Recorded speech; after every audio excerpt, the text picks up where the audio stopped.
When I first started creating art, I felt the highest levels of cringe and I felt very, very unconfident of myself. I am not going to mince this, or I'm just going to say it out there, mostly because it was a completely unfamiliar territory. I was just, getting back into making art. And yeah, you feel very vulnerable. You feel totally out of the game. The amount of cringe that I felt. And first of all, let's get this straight. I didn't actually know the word cringe, so I looked it up and I found that the meaning is actually feeling awkward, feelings of embarrassment. And to be honest with you, it almost feels like you're just being stripped naked and everybody can sort of see like, oh, like there's this new fish in the block. But then the reality of the matter is that nobody actually is watching at that particular point. And I mean, I'm still, fairly unknown. I would say I'm still unknown in a lot of the social media spaces anyway. So, but still, like, it really did take a lot to put myself out there. I mean, you've got the few people that you know, and of course, it's always the few people that you know that you don't really want to show at first. Well, actually, I did start showing people that I knew my art, and however, they have no idea, like, really know much about the art industry, and so that I guess that didn't really help. But I think coming out on Instagram, joining communities, being part of groups on Facebook and so on, definitely got me out of the cringe phase. So there are three things that can happen in the cringe phase, right? And the very first one is judgment. And so there are, of course, two types of judgments. You've got the real ones where people actually do openly judge you, try and talk you out of what you're doing.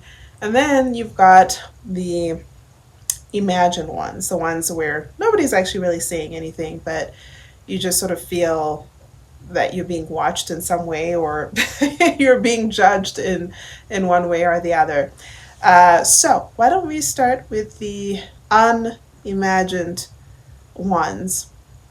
And usually you're probably hanging around, or you're spending your time with people who probably don't have, a deeper insight or experience in the art industry. And sometimes, and I'm not saying you should obviously stop talking to all of your friends, because again, that, that's not nice. Well,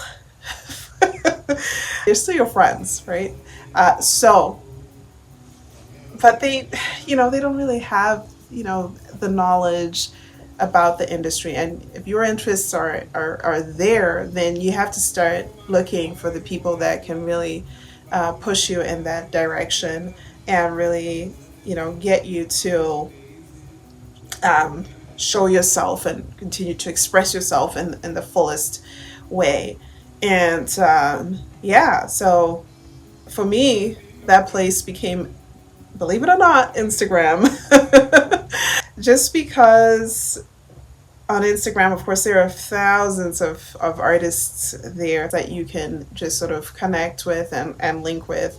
And I think it's really kind of nice because you don't feel like you're just this solitary human being. Of course, to take it to the next level, I want to actually meet some of the people that I chat with if I can. And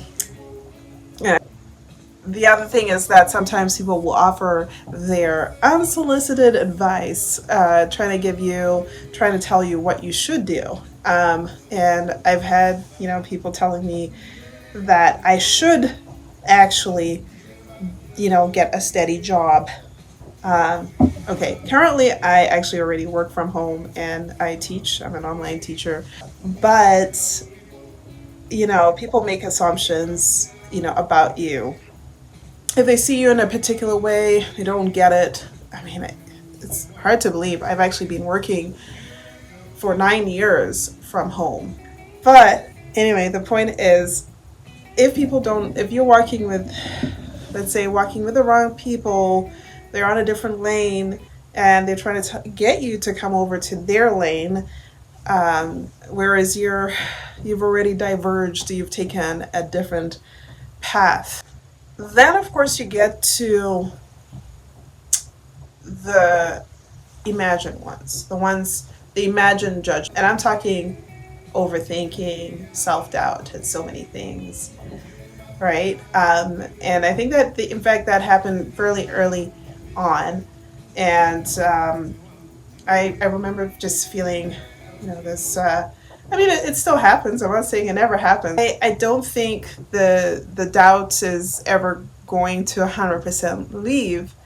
And I feel like if you're not doubtful in some ways, there's you start to get a little complacent.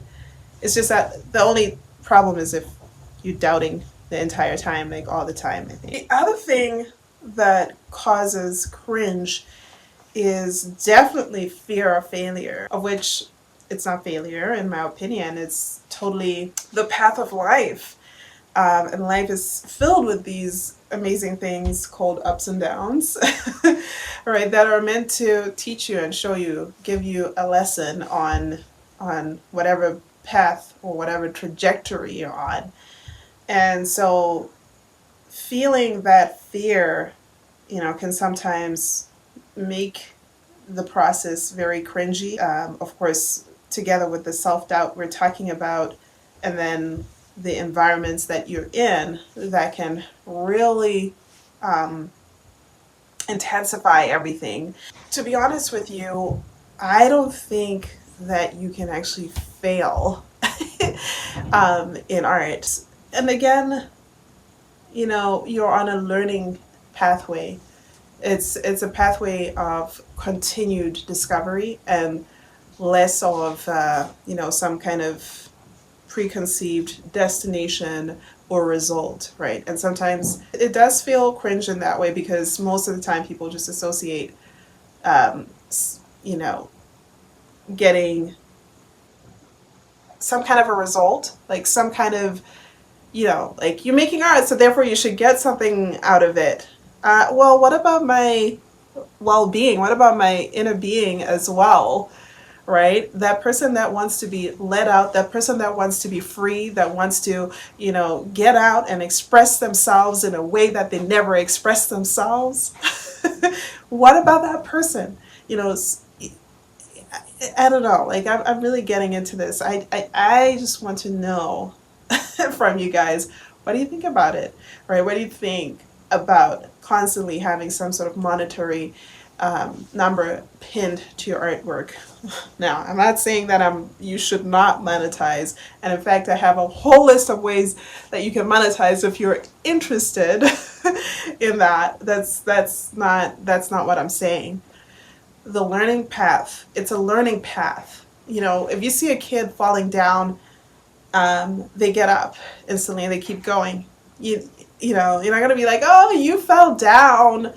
And they don't stay down, these guys. They don't stay, they keep getting up. They fall down, they get up, they fall down, you get up, they fall down, you get up. Now, of course, if you were to try and think of concrete examples, like I want to give an example, my own personal example, and that is when I first started creating, I wanted to get into the wallpaper industry to make art for wallpaper.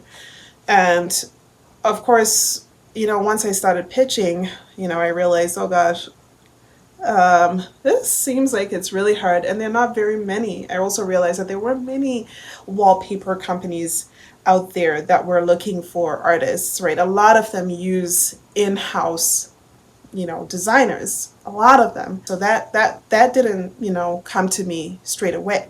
I didn't actually feel like, oh my God, I failed, because I knew that it's a longer pathway. It's not something quick, of course. You don't know what you don't know. So you can't, I guess at the same time, I didn't have the time to to feel the cringe at this, at this point, the point that I started pitching to companies. I don't think I just thought, what about I try this? And I was already wanting to go back. I wanted to go back to my roots of art making and actually painting and so on. I was super tired of designing on a digital, app or iPad and stuff. Overall, the cringe quickly faded away. I'm very grateful for for the process. I am very grateful because it showed me what I was, capable of. That I could persist, and it really is about persisting, about going in, going after the things that you really desire, and not so much of just one mini result. And I don't think we should be afraid of the process. I think we should dive in. I feel like we should plunge into the chaos. Guys, it's chaotic right now. Trying to manage the art side and the business side of things, chaotic, total chaos. However, there are ways to to manage that. Yeah, and if you're interested in that, please drop a comment below. And next up, you actually get to see some of what I'll be working on, some of the artworks that I have gotten samples of. Yeah. All right. Well, peace to y'all and happy creating. Stay creative. Stay in these crazy times. I want you to allow that well to fill up, and, um, you know, the craziness around can be consuming, but we don't want it to take over us. We want to have a little bit of that hope at the end of the day. All right, ciao, bye.